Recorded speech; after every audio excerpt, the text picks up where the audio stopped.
때로 우리는 잘못된 확신 때문에 실수를 하는 경우가 종종 있습니다.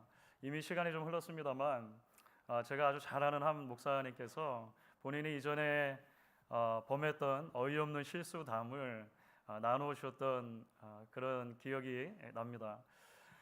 인터넷이나 SNS 상에서 사실 이제 말들을 많이 줄이곤 합니다. 어떨 때는 뭐 자음 없이 모음만으로, 모음 없이 자음만으로 그렇게 뜻을 표현하곤 하기도 하죠. 여러분들도 지금은 이제 익숙하게 쓰시는 그런 용어들도 많을 거예요.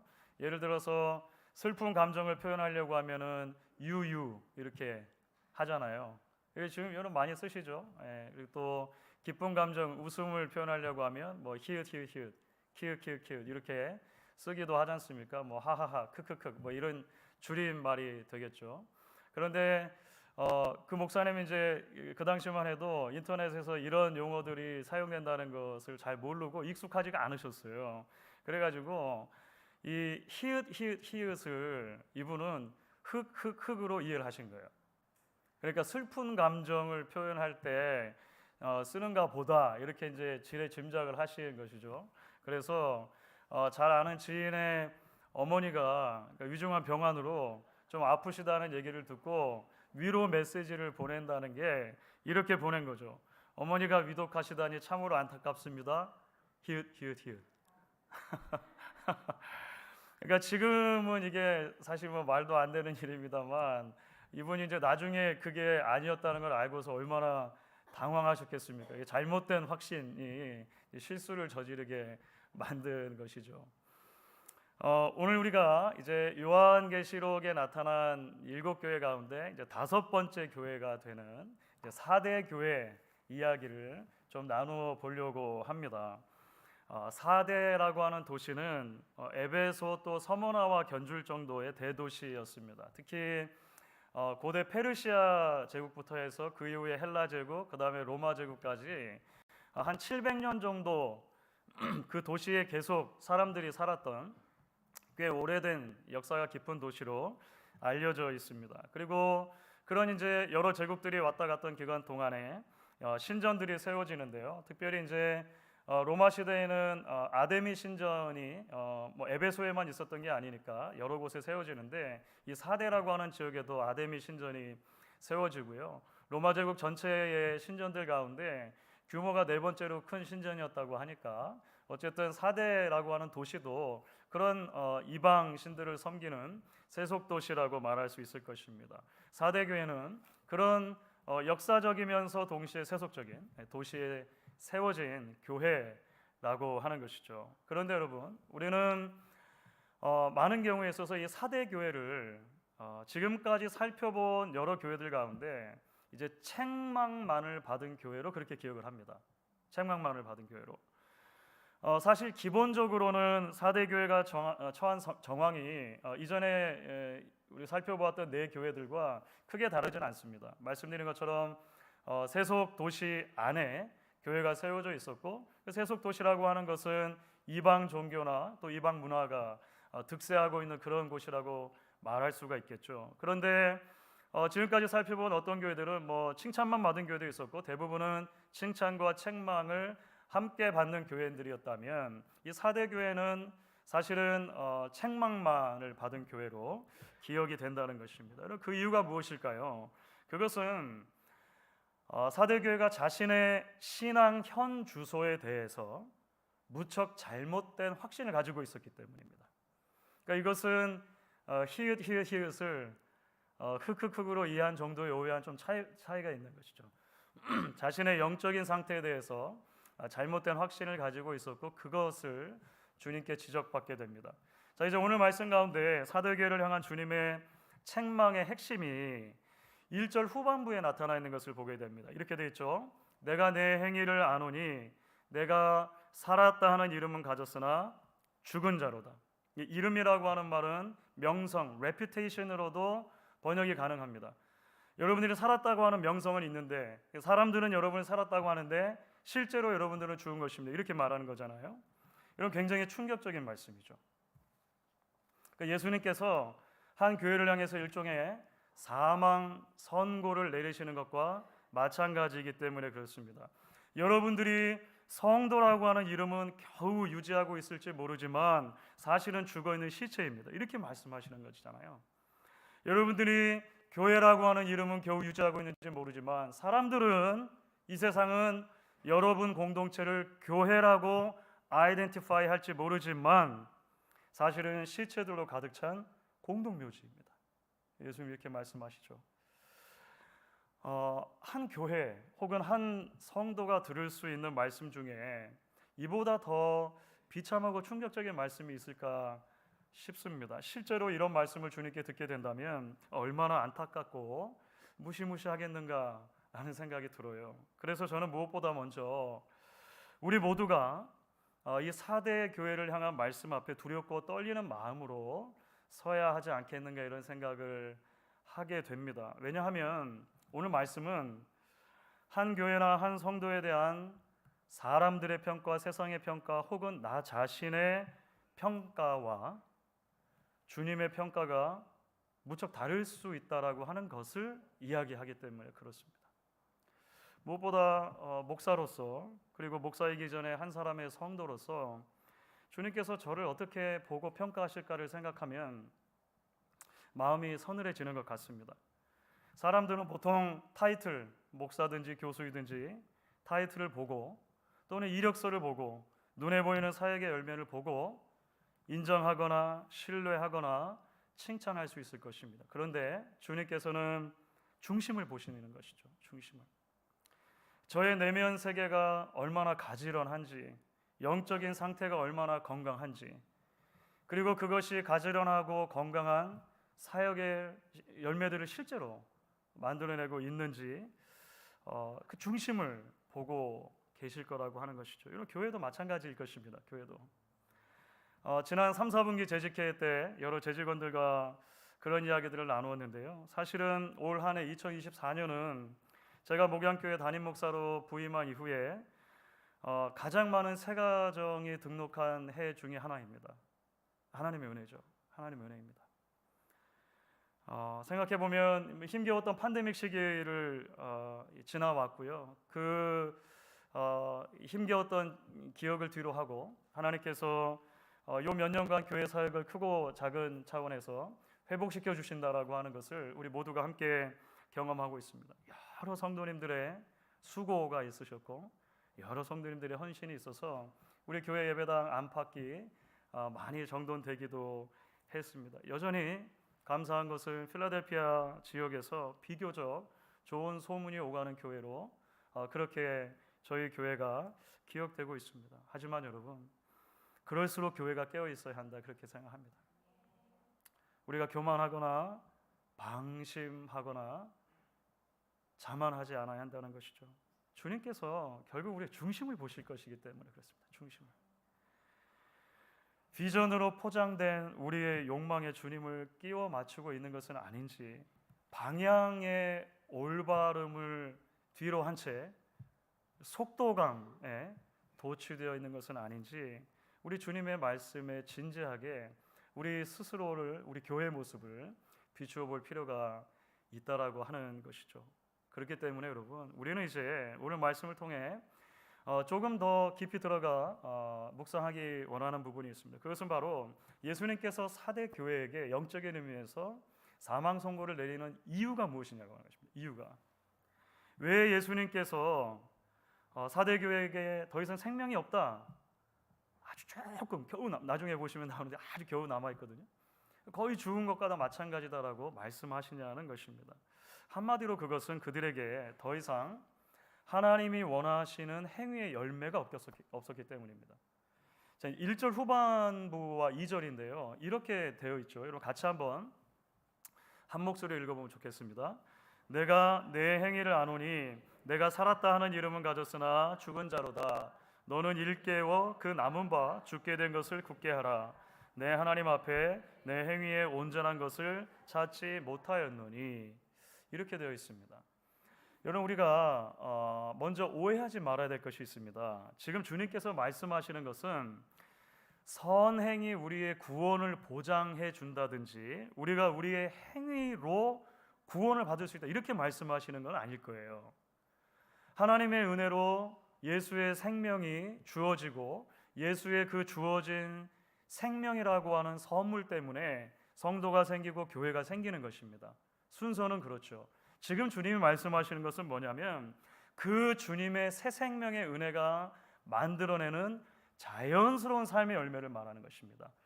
살아있다면 살아있음으로 인해서 나타나는 여러 우리 몸의 증후들이 있는 것처럼 자연스럽게 맺히는 살아있음의 증거들, 예수님께서 교회를 이 땅에 부르셨을 때 빛으로 소금으로 부르셨는데 바로 그러한 자연스러운 열매들을 말하는 것이죠. 여러분, 좀 더 구체적으로 말해볼까요? 거짓말이 미덕이 된 사회 속에서 하나님의 말씀을 붙들고 진리를, 정직을 붙들고 사는 삶을 말할 것입니다. 경쟁과 힘의 원리가 지배하는 세상 속에서 포용과 섬김과 나눔의 십자가 원리를 끝까지 붙들고 사는 삶을 말할 것입니다. 죽음이 두려워 이 땅의 삶이 전부인 것처럼 생각하며 그렇기 때문에 이 땅에서 누리는 안정과 평안과 성공과 건강이 또 다른 우상이 되어버린 이 시대 가치 속에서 썩지 않고 변하지 않는, 오늘 찬양대가 찬양해 주신 것처럼 이 땅에 발을 딛고 살아가지만 우리의 영원한 시민권이 하늘에 있다고 하는 하나님 백성으로 사는 삶을 말할 것입니다.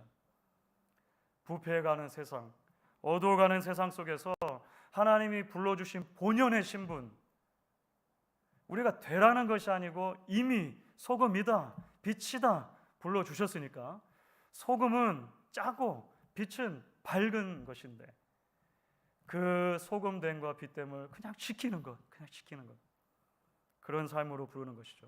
그러니까 살아있는 연어를 생각하시면 됩니다. 살아있는 연어는 물살을 거슬러서 자신이 태어났던 모천으로 기어이 회귀하고야 말죠. 그것이 살아있다는 증거입니다. 그것처럼 예수의 생명이 우리 안에 있기 때문에, 우리가 예수의 생명에 맞닿아 있기 때문에 이 세상의 도도한 불신앙의 조류에 맞서서 하나님이 기뻐하시는 온전한 열매, 그런 종류의 열매 말이죠. 그런 종류의 열매, 살아있음의 증거를 맺으며 살아가는 그런 삶으로 우리를 부르시는 것입니다.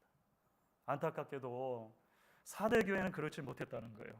비유를 들자면 죽은 물고기 같았다는 것입니다. 죽은 물고기, 강물을 거슬러 올라가지 못하고 그냥 물살에 휩쓸려 떠내려가는 죽은 물고기를 생각해 보십시오. 그렇게 흘러가다 보면 어느 물가에 닿게 되겠죠. 그 물가에 닿으면 썩어갈 것입니다. 썩으면 그 물이 전체가 시체 썩는 냄새로 진동하게 되겠죠. 그러니까 죽은 교회였던 사대교회, 굉장히 강력한 이미지잖아요. 예수님 그렇게 말씀하시는 거죠.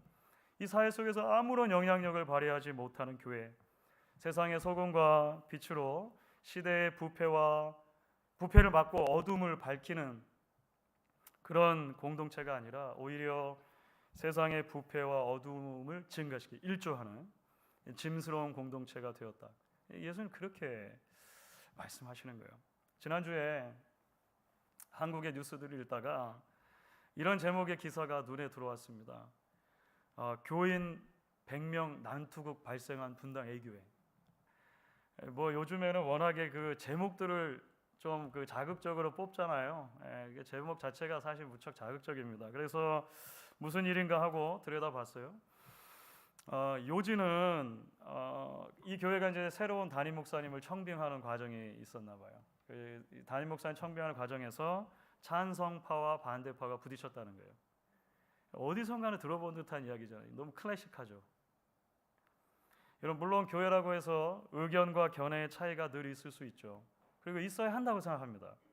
교회는 획일화된 것은 아니니까, 다양한 사람들이 모였으니까 교회는 다양한 의견들이 있고 그 다양한 의견들을 서로 어떻게 듣고 포용하고 조율하면서 공동체됨을 이루어가는가라고 하는 것은 굉장히 중요한 일이지 않습니까? 그런데 이 경우에 그 견해차가 갈등이 되고, 갈등이 분쟁이 되고, 분쟁이 폭력으로 번진 거예요. 너무나 안타깝죠. 교인들끼리 막 폭행이 오가니까 주변에서 신고를 해가지고 지구대가 막 출동하고 경찰서 병력이 막 수십 명이 출동해가지고 그 사태를 이제 막으려고 했다는 거예요. 굉장히 안타깝죠. 여러분 그런데 이 뉴스 자체보다 사실 저를 더 안타깝게 했던 것이 있습니다. 그게 뭐냐면 이렇게 뉴스가 기사가 있는데 그 밑에 댓글들이 달린 거예요. 요즘에 가끔 이제 댓글들을 쓸 수 있잖아요. 근데 이런 댓글들이에요. 역시 교회는 폭력이지. 이런 댓글들이 있어요. 교회는 악인들 소굴. 편견을 정말 갖기 싫지만 교회 다니는 사람들 정말 이상한 사람들 많이 봐서 교회 다닌다고 하면 만나고 싶지 않을 정도. 뭐 이런 댓글들이 있었어요. 물론 대부분 비기독교인들이 적은 비판적인 그림을 감안하더라도 얼굴이 좀 뜨뜻해졌던 것 같습니다. 그런데 그 중에서도 가장 마음에 남는 댓글, 가장 마음이 아픈 댓글이 있는데 가장 마지막에 있는 거예요. 교회가 교회했네요. 이런 댓글이 있더라고요. 무슨 말씀인지 아시겠습니까? 이 폭력의 사태를 보고 이것이 교회가 보여줄 수 있는 비정상적인 상태라고 인지하는 것이 아니라 사회는 이것을 이제는 정상적인 상태라고 인지하기 시작해요. 교회가 교회했네요. 여러분 손흥민이 손흥민 했네요 하면 뭔지 아시죠? 네. 그런데 여러분 조금만 더 생각해 보면 우리 역시도 크고 작은 차이는 있지만 언제든지 예수님의 질책을 받을 수 있는 사람들이라고 하는 것을 기억하게 됩니다. 우리 역시도 언제든지 겨우 숨만 붙어 있을 뿐이지 마치 죽은 것과 방불한 그런 무기력하고 생명력 없는 신앙으로 살아갈 수 있는 가능성들을 가진 사람들이에요. 그래서 우리에게는 매일매일 우리에게 주시는 성령의 새로운 은혜가 필요한 것입니다. 하나님의 도우심이 필요하고 예수 그리스도의 새 생명의 역사가 매일매일 필요한 것입니다. 시간이 흐르면 우리가 복음을 다 뗐다고 말할 수 있는 것이 아닙니다. 세상에서는 어떤 책을 하나를 떼면 책거리하고 끝날 수 있어요. 그런데 하나님의 말씀의 진리와 관련해서는 누구도 프로페셔널이 될 수 없는 것입니다. 우리 모두는 아마추어와 같은 심정으로 매일매일 하나님 앞에 겸손하게 서야 하는 것이죠. 오늘 주님께서 사대교회를 향해 말씀하십니다. 너는 일 깨어 그 남은 바 죽게 된 것을 굳게 하라. 보니까 일단은 예수님께서 너희가 죽었다 이렇게 말씀하셨는데 완전히 죽지는 않은 것 같아요. 그렇죠? 조금 살아있네요. 거의 죽은 것 같은 거죠. 주님 말씀하세요. 그래서 다시 일어나라, 다시 일어나라, 다시 깨어나라 말씀하십니다. 여러분 어떻게 거의 죽어가고 있는 것을 살려낼 수 있다는 말씀입니까? 3절 전반부입니다. 그러므로 내가 어떻게 받았으며 어떻게 들었는지를 생각하고 지키어 회개하라. 주님 이렇게 말씀하세요. 무슨 말씀이죠? 복음의 처음으로 돌아가라는 것입니다.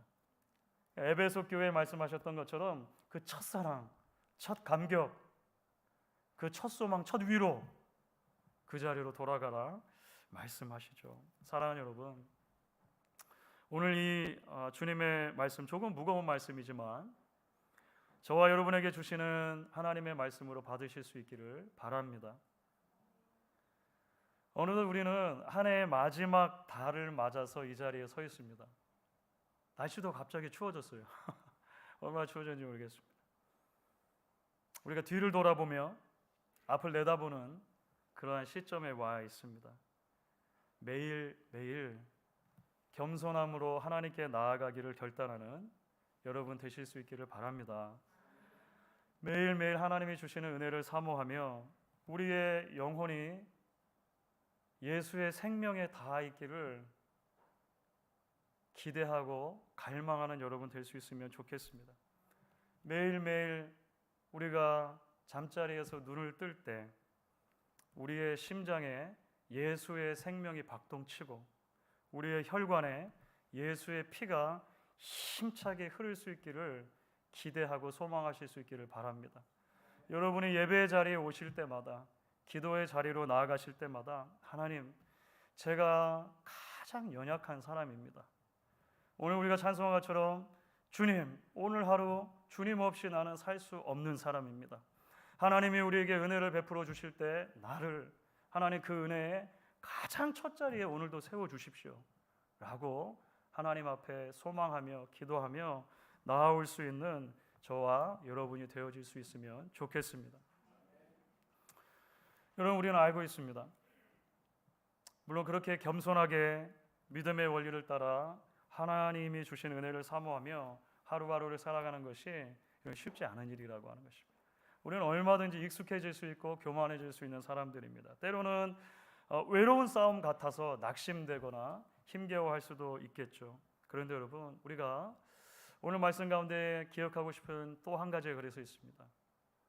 바로 이어지는 주님의 위로와 도전의 말씀인데요. 그것이 4절 말씀이죠.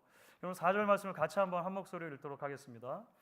그러나 사대에 그 옷을 더럽히지 아니한 자 몇 명이 내게 있어 흰 옷을 입고 나와 함께 다니리니 그들은 합당한 자인 연고라.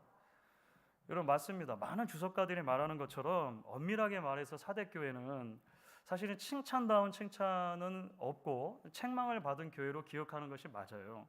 그런데 그럼 다시 보니까 4절이 있는 거예요. 4절이 있죠. 엄밀하게 말하면 아주 적은 숫자인 것 같아요. 아주 적은 소수이지만 신실하게 믿음을 지키며 열매를 맺는 이들이 사대교회 안에 있었다는 거예요. 주님께서 그리고 그들을 잊지 않으셨다는 것입니다. 그렇습니다, 여러분. 사실 교회 역사를 보면 하나님께서는 늘 잠자고 있는 다수가 아니라 깨어있는 소수를 통해서 하나님의 기뻐하시는 일을 이루어 오셨음을 보게 됩니다. 성경과 역사가 기록하는 그 깨어있는 소수는 누구냐면 단순하게 사회적으로 성공한 몇몇 사람들이 아닙니다. 사람들 위에 군림하고 서서 얄팍한 경험과 지식으로 사람들을 현혹시키는 몇몇 달변가들이나 지도자들을 말하지도 않아요. 오히려 구약의 예를 들자면 이 사람들은 엘리야 시대 바알에게 무릎 꿇지 않았던 7,000명 같은 사람들입니다. 엘리야는 오해하고 있었어요. 자기만 남은 줄 알았어요. 엘리야가 하나님 나만 남았으면 나만 남았으면 이러거든요. 하나님 말씀하세요. 엘리야에게 아니다. 7,000명의 바알에게 무릎 꿇지 않은 사람들이 남아있다. 물론 성경은 그들의 이름을 기록하지 않아요. 그렇기 때문에 무명인 채로 역사의 뒤안길로 사라질 수도 있습니다. 하지만 그들이 시대를 밝히는 소수였죠. 그들이 하나님의 마음에 합한 자들이었다라고 하는 것입니다. 하나님께서 그 사람들을 통해 마치 죽은 것과 같은 교회와 성도들에게 새로운 생명을 불어일으키시고 이미 불씨가 꺼져 식어버린 냉랭한 화로 같은 하나님 백성들의 가슴 속에 거룩한 열망을 다시 불러일으키는 하나님의 도구가 되었던 것입니다. 저는 그런 사람들을 쭉 생각하면 한 사람 이름이 종종 떠오르곤 합니다. 좀 이름이 어려운데 지롤라모 사보나롤라라고 하는 이름이 있습니다. 경우에 따라서 한국에서는 기롤라모 사보나롤라로 번역되기도 하지만 뭐 이태리 이름이니까 지롤라모 사보나롤라가 맞을 것 같아요. 아마 여러분 처음 들어보시는 분들 많으실 거예요. 처음 들어보시는 분 많을 거예요. 중세의 세례 요한이라는 별명이 있는데 이분은 15세기입니다. 종교개혁 바로 직전이에요. 직전에 15세기 이탈리아 플로렌스 지방의 주교였습니다. 교회가 극도로 부패하고 교회가 극도로 어두웠던 시기이지 않습니까? 그때 우리는 하나님께로 돌아가야 합니다. 복음으로만 돌아가야 합니다. 십자가만이 우리의 소망입니다라고 외쳤던 사람이에요. 교회가 지금 하나님 앞에 회개하지 않으면 우리는 망합니다. 그 어두운 시대에 깨어있는 사람이 있었어요. 그래서 로마 교회가 교황청이 이 기롤라모 사모나롤라를 너무 무서워했습니다. 그래서 이 사모나롤라에게 한 가지 제안을 해요. 설교만 하지 마라. 설교만 하지 마라. 그러면 추기경의 신분을 주겠다. 이렇게 약속하기까지 했었어요. 그때 이 지롤라모 사모나롤라가 이야기합니다. 내게 필요한 것은 추기경의 붉은 모자가 아니라 그리스도의 피로 붉게 물든 순교의 면류관입니다. 이분이 그런 얘기를 해요. 여러분 결국 그 말대로 이분이 순교를 당해요. 화형을 당합니다. 화형. 그런데 그 설교와 그 죽음이 이후 종교개혁의 도화선이 돼요. 그래서 교회사가 사보나롤라를 종교개혁 이전의 개혁자들 중에 하나로 이야기를 합니다. 그러니까 reformers before the Reformation이라고 하는 표현을 종종 쓰는데 굉장히 중요한 역할을 해요. 그를 통해서 마틴 루터 같은 사람, 또는 그 이후에 여러 종교개혁자들이 그 설교에 사실 엄청난 영향을 받았습니다. 죽은 자와 방불한 시대와 교회 속에서 예수의 생명으로 어둠을 밝혔던 아주 작은 소수 중에 하나였죠. 언젠가 그 인터넷에서 이런 인용을 읽은 적이 있습니다. 영어로 된 인용은 이런 말입니다. 먼저 I pray that when I die, all of hell will rejoice that I'm out of the fight. 이게 무슨 말이냐면 이런 거예요. 내가 기도하는 바는 내가 죽었을 때 온 지옥이 내가 이 치열한 영적 싸움에서 비로소 빠지게 된 것을 기뻐하는 것이다. 이게 이제 C.S. 루이스라고도 보통 이제 인터넷에는 알려져 있는데 그렇지는 않은 것 같고 C.T. 스터드라고 하는 그 선교사님이셨는데 그분의 말인 것 같아요. Anyways, 인용의 핵심이 뭘까요? 내가 살아생전에 매일매일 치열한 영적 싸움을 싸우겠다는 거예요. 주님이 주시는 영적인 전신갑주를 입고 내가 그 전선의 맨 앞자리에서 열심히 싸우겠다. 그래가지고 사탄이 막 두려워할 정도로 와, 그 인간 진짜 무섭네. 그거 있잖아요. 그래서 내가 이 세상을 떠날 때 나를 잘 아는 지인들과 우리 가족들은 아쉬워하고 안타까워하고 눈물을 흘리겠지만 지옥에서 와, 그 제대로 된 그리스도인 하나 이제야 죽었네 하고 기뻐하기를 내가 바란다. 너무 역설적이죠. 그래 너무 멋있지 않습니까? 너무 멋있지 않습니까? 주 안에서 사랑하는 여러분, 적어도 이런 신앙적인 의연함과 다부짐이 저와 여러분에게도 있으면 좋겠습니다.